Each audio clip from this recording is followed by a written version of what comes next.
Now, the Larry O'Connor Show. 105.9 FM and AM 630. WMAL. Fairfax County, Virginia is looking at a pretty controversial new sex ed curriculum. They debated it last night. We'll talk about it here today. Also, Victoria Tonsing, super powerhouse D.C. attorney, is making the case of why Robert Mueller's investigation should end today, now, unconstitutional, move on. She'll join us in the 5 o'clock hour. We're also talking about fathers being honored for Mother's Day. What the heck is that all about? A whole lot more coming up on this Friday in the nation's capital. But joining us right now, a good friend of the program, friend of WMAL. You hear him a lot, actually, in his official capacity down in Prince William County, and more recently as a candidate, Corey Stewart. Larry, thanks for having me on the show today. Thanks for swinging by the studios. My pleasure. It's good to have you on this side of the Potomac. You don't often make that trip. Actually, I do my legal work up here, so I'm fine. Right. Yeah. So you're running for Senate for Virginia, and you're running against Nick Freitas and E.W. Jackson. I just spoke to E.W. Jackson earlier in the week. Tell me, from your assessment, how do you three stack up? It's three very different, clear choices, isn't it, for the Republican Party? Well, I think we're very similar on a lot of policy issues. You know, I'm clearly the most pro-Trump guy out there. Yeah. But the big thing for me is, you know, I've actually been winning in Northern Virginia. I know Northern Virginia. No other Republican has been able to win countywide in Northern Virginia since 2009. My county, you know, I'm directly elected as the leader of Prince William County 4 times by increasing margins. It's a county of 465,000 residents, 55% minority, voted 21 points for Hillary Clinton. I win here. If you want a winner and a fighter and a supporter of President Trump, then I think voters will select me. I saw in the debate between the three of you, you definitely would like to make this nomination process a referendum on who will support President. You just mentioned it twice in that answer. How important is that for the next senator from Virginia to support the president? I think it's everything. I think our fortunes are going to rise or fall with President Trump, no matter what happens. If President Trump's numbers are good this November, we're going to win. If they're not good, then we're going to have a tough time. But I've been able to win in Northern Virginia, and I've been a supporter of President Trump's through the thick and the thin since the beginning. That has not been the case with at least one of my opponents. Well, you referred to Nick Freitas as Never Trump. Is that technically so? Was he actually one of the Never Trump people who actually chose Hillary Clinton, or one of the, a write-in person rather than Donald Trump when Election Day came? Absolutely, he was. He bashed President Trump. He called him a draft dodger. He called him all kinds of names.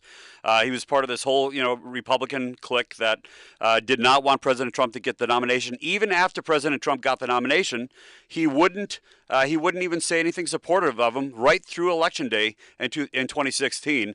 He has been ambivalent about supporting the wall. He won't prosecute sanctuary city officials. He's not supportive of the Trump agenda. And I think that voters want somebody who's going to support President Trump, build the wall, crack down on sanctuary cities, crack down on illegal aliens, and get tough. So given that, you have to explain the big news of the day, because I don't think there's any organization out there who has been more supportive of President Trump than the NRA, and they chose today to give their endorsement to Mr. Freitas. Well, everybody knows I got a very tough record, a very strong record on guns. When I was running for governor last year, I got a A rating from the NRA. I got a double A rating from the VCDL, which, by the way, VCDL, which endorsed me last year, is the biggest gun rights organization in Virginia. I auctioned off an AR-15 last year. I'm very strong. I became the first county in Virginia to eliminate the concealed carry permit fee. So we're doing very good. I got a very strong pro-gun record, and I do have an A rating from the NRA. That's what counts. Well, but so why did they give the endorsement to? Well, he's got a lot of connections, and he's got connections not. It's because, you've got the Republican establishment who is very deep in supporting him. They don't want me there. They've made that very clear. Cory Gardner, Senator Gardner from Colorado, and Mitch McConnell, they said so, that the last person that they want nominated is me, because they know I'm going to stir the pot, rock the boat, and I'm not a big fan of Mitch McConnell and all the other, the establishment Republicans in the United States Senate. Well, are you saying right now that you won't support Mitch McConnell as leader if you do? Absolutely will not. They would have to torture me. They'd have to waterboard me in order to support Mitch McConnell. The guy's got to go. The guy should retire. He shouldn't even be in the United States Senate. He is the one who authored this massive omnibus bill that they kind of forced President Trump into signing last year. He's got to go. He's actually a Democrat in disguise, pushing forward all this Democratic garbage. He's got to be removed. Our guest is Corey Stewart, running for the Republican nomination for Senate in the Commonwealth of Virginia. Now, that Senate seat is currently held by Tim Kaine, and I think it's fair to say, from a Republican perspective, that we got to get Tim Kaine out of there.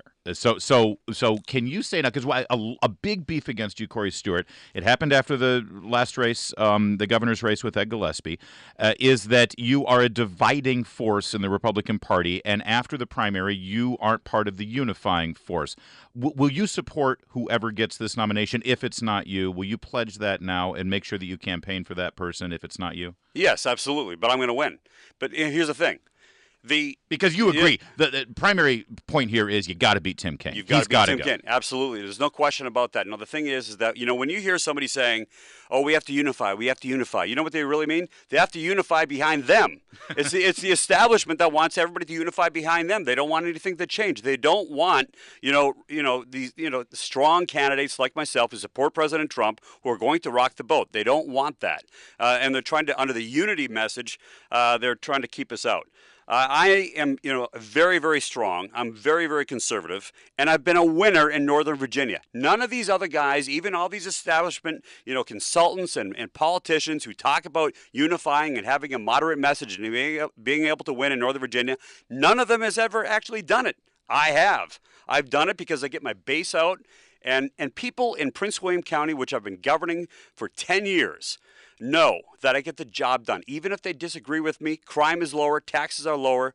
We've rooted out a lot of illegal aliens, and people know that the quality of life has improved under my leadership. That's what I'm going to do for all of Virginia. Yeah, you hear a lot of people talking about these 2018 midterms, where you will be, if you get on the ballot, that will be your race this November 2018. And they're talking about this blue wave. And a lot of people will argue that the reason why the Republicans need to hold the majority in the House is because the Democrats will move impeachment forward. As a senator, you will have a say in that impeachment. What are you looking at right now as this goes down the line? And if, in fact, the Democrats move impeachment, what will your position be, even on conducting an impeachment proceeding in the Senate? Well, we're going to absolutely fight this. And by the way, it's not enough just to say you're going to vote against it. You have to fight. That's what a lot of Republican, politicians, frankly, don't do anymore.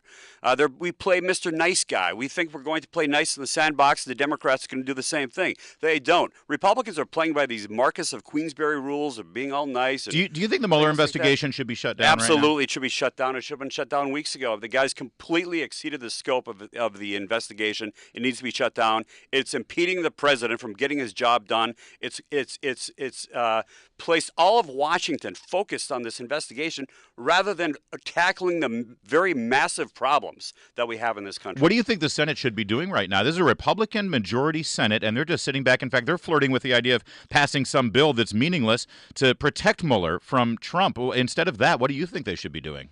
Well, I think they shut it down. I think they just give them the ultimatum, you've got to shut this down within a certain period of time. You've got to stay within the bounds of what the original investigation was. You can't go on this fishing expedition against President Trump. And not only President Trump, but all of his massive business empire. They're on a fishing expedition. It's never going to end unless Congress takes the reins and shuts it down.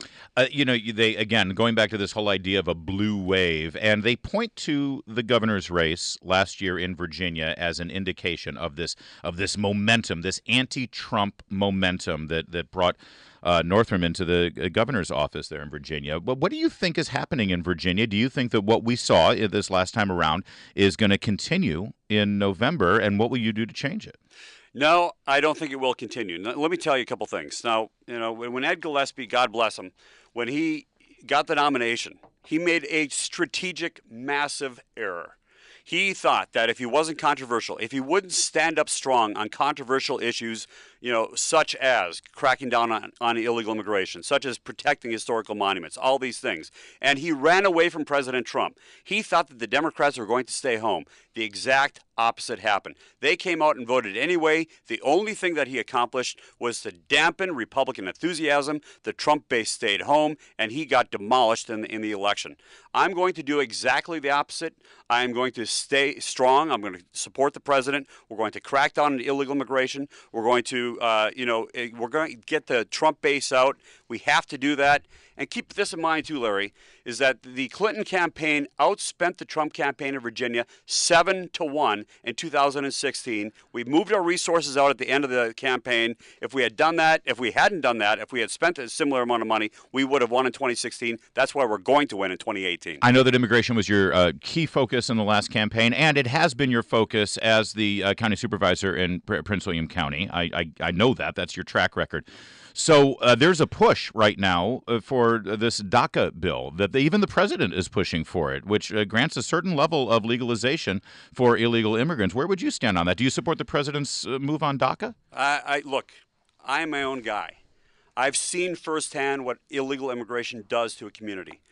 80% of the members of MS-13 are illegal aliens, period. When you root them out, when you take them out, when you go out there, and what I'm going to do when I'm the United States Senate, we're going to do what we've been doing in Prince William County. We're going to take Immigration and Customs Enforcement. We're going to join that together with the FBI and a task force with local police. You hunt down these criminal, illegal sleaze. You find them and you prosecute them and you try to put them to death through capital punishment. That's what we're about to do. And if you can't do that, at least you deport them. That's what we got to do. Before you can talk about, reform of our immigration system, you have to enforce the law. You got to build the wall, and you have to have internal enforcement to remove them so they're not posing a threat to our families. All right, and I get that, but the question is about the DACA kids. No, I don't support it. All right, so you don't support the children who were brought here, and they should not get legalization. Look, if you don't enforce the law, then you have chaos, and that's what we have right now. And by the way, just because you're deporting somebody, if they've come into the country illegally and they have to leave, they can take their kids with them. They should if they're good parents. I think a lot of them aren't. But I think that the fact is, it's not society, it's not government, it's not law-abiding citizens that are splitting up families.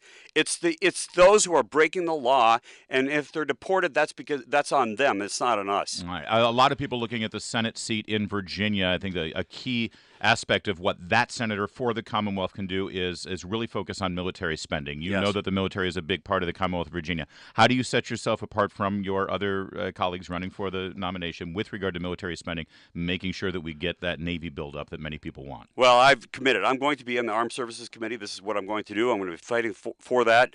Right now, we have a United States Senator, and Tim Kaine, who's on it, but he doesn't support the president's agenda. He doesn't support the rebuilding of the Navy, the 335-ship Navy.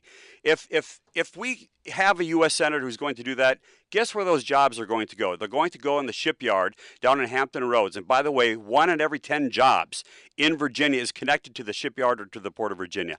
That is what you got to do. I'm going to be making that the top priority. And even here in Northern Virginia, we all know those who live in Fairfax, Loudoun, Prince William County, Arlington, Alexandria, huge connection to the military. If we get those jobs here, we're going to all of our economy benefits all across the state. I asked E.W. Jackson this question. It may not seem like a U.S. Senate question, but it matters to Virginians. Redskins are going to be looking for a new home soon. There are a lot of Redskins fans in Virginia. Yeah. I mean, Ashburn is where the headquarters are. Yeah. Should Virginia be the home of the Redskins? Yeah, absolutely. I mean, why in the heck would you have it in D.C., for goodness sakes? I mean, in D.C., a bunch of liberals why they don't even support the name of the team. Right now it's ridiculous that it's in Maryland. Maryland has 2 teams.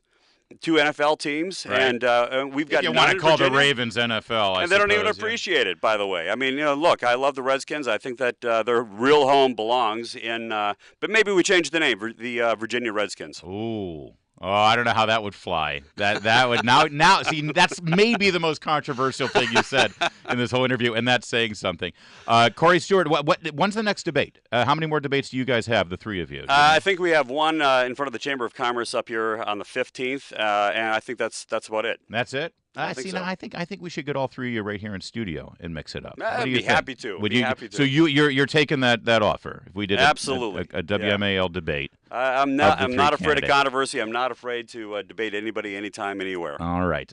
That is Corey Stewart. He is running for the Republican nomination for Senate in the Commonwealth of Virginia. And, of course, you know him as the chairman at large of the Prince William County Board of Supervisors. I think I said you were the county supervisor, which is not exactly chairman the of the same board thing. because I'm for the whole county. That's yes, correct. Exactly. Yep. All right, Corey, thanks for joining us today in studio. Good to have you. And there you go, Mr. Freitas, Mr. Jackson. The gauntlet has been thrown down. We're ready for the WMAL debate here in studio. We'll make it happen here in studio.